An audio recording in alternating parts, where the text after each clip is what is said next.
সুধী দর্শক, আমি ডক্টর মোহাম্মদ হোসেন, যুক্তরাষ্ট্রের নিউ ইয়র্ক থেকে।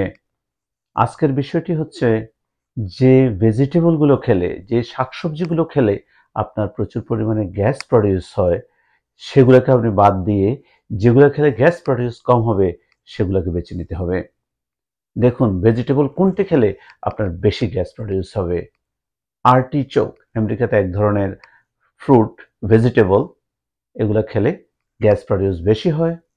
অ্যাসপারাগাস, কলিফ্লাওয়ার, ফুলকপি, গার্লিক, রসুন, তারপরে দেখুন green peas and sugar snap peas, mushroom, এগুলো খেলে আপনার প্রচুর পরিমাণে গ্যাস হবে, সাথে যদি অনিয়ন থাকে তাহলে আরও বেড়ে যাবে। তাহলে এই খাবারগুলো আপনার খাদ্য তালিকা থেকে বাদ দিতে হবে যদি আপনার গ্যাস প্রচুর পরিমাণে বৃদ্ধি পায়। তাহলে দেখুন কি করতে হবে, আমাদেরকে তো খেতে হবে, বাঁচতে হবে।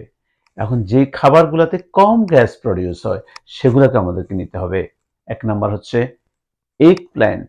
রমজানে আমরা মোটামুটি সবাই এটা খেয়ে থাকি এবং যাদের অ্যালার্জি আছে তারা অবশ্যই এটা বাদ দিবেন। বিনস, এখানে কিন্তু গ্রিন বিনস, শিমের বিচি, এগুলো খেতে পারবেন। বেল পেপার, ক্যারট, ক্যারটে অনেক ফাইবার থাকে এবং এটাতে সুগার কম থাকে, যার কারণে যাদের ডায়াবেটিস তারা এটা খেতে পারবেন এবং গ্যাসও প্রডিউস কম হবে। কিউকাম্বার, শসা, তারপরে হলো লেটুস, এগুলো আপনারা খেতে পারবেন। Potato, tomato, zucchini. আর পটেটোর দিকে খেয়াল রাখবেন যাদের পটাশিয়াম হাই থাকে অথবা যাদের ডায়াবেটিস আছে তারা লিমিট করে খাওয়ার চেষ্টা করবেন, বাট এগুলোতে গ্যাস প্রডিউস কম হবে।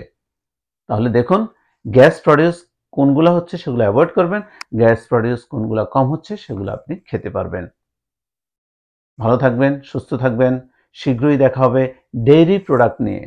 কি মিল্ক, কোন ধরনের মিল্ক অথবা ডেইরি প্রোডাক্ট আপনার মোর গ্যাস প্রডিউস করে, কোনটা আপনাকে বেছে নিতে হবে, কোনটা আপনাকে খেতে হবে, সেটা নিয়ে আমাদের নতুন পর্ব, আরেকটা পর্ব থাকবে। আশা করি আমাদের সঙ্গেই থাকবেন। আল্লাহ হাফেজ, আসসালামু আলাইকুম। سبيل الدموع سبيل مريح، تنهدى يا صاحي كي تستريح، وبث